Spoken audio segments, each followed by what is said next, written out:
When something in your life stops working, we tend to jump to extremes. Stay and suffer, or leave and start over. Push through, or burn it all down. But what I've been learning, both through my own experience and through coaching everyone from independent artists and entrepreneurs to CEOs of $100 million companies, is that there are so many more options available to us than we often let ourselves see.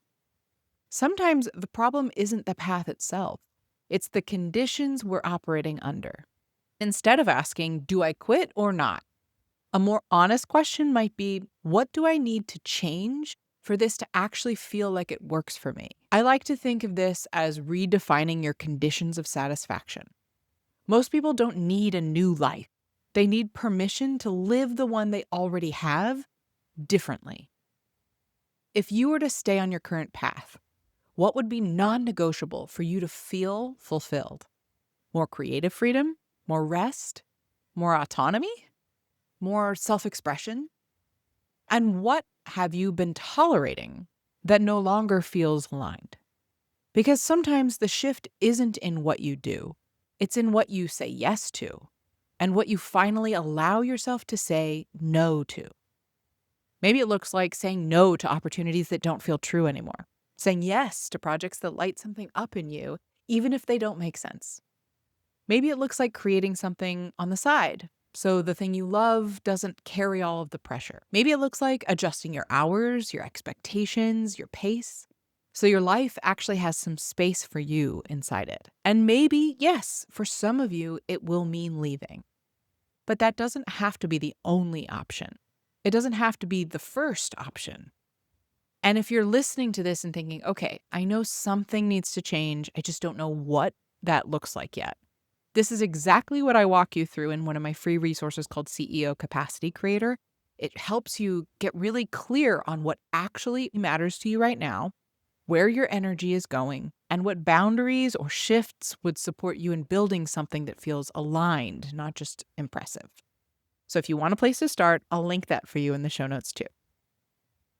A little look into my story is that I didn't leave opera all at once. I left in 100 small choices. For years, I did this work that we're talking about. I redefined and reinvented what my career would look like. I said no to gigs. I stopped auditioning for the whole circuit of who I should sing for at that stage in my career. And I just focused on building a network and community that I enjoyed working with. I planted roots in New York City and stopped auditioning outside of the city. I became a go-to for many companies that I sang for instead of just another application in the pile for other companies. I built a thriving and balanced performance schedule that fit me, as well as other streams of income that fulfilled other parts of me. It wasn't through a huge decision or change that I made, but rather 1% shifts, following hunches to explore new opportunities, listening to my gut when something did or didn't feel right, continuing to stay open to a new vision and version of what my career could look like.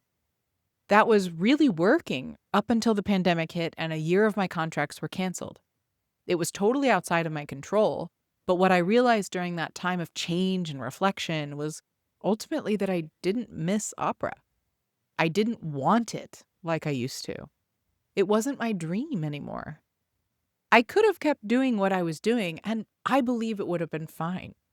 But when different opportunities presented themselves in light of a new world post-pandemic, I continued practicing what I'd been doing, saying yes to what felt right, saying no to what didn't, making 1% shifts all along the way.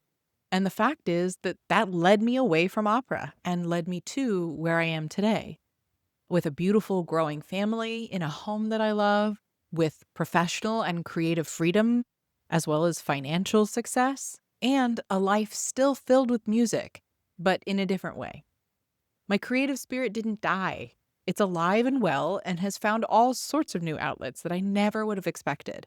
Interior design, painting, content creation, and lately has been leading me back to performing. The beautiful thing is that now I'm in a healthier relationship with music where I don't need it to make me happy. I am happy, and music adds to my life. Because at the end of the day, this isn't about quitting or staying. It's about whether your life feels like it belongs to you. not a life that you're performing, not a life that you're enduring. And that can be built in more ways than one. So if you're in that space right now where something isn't working anymore, but you're not sure what comes next, I offer you this.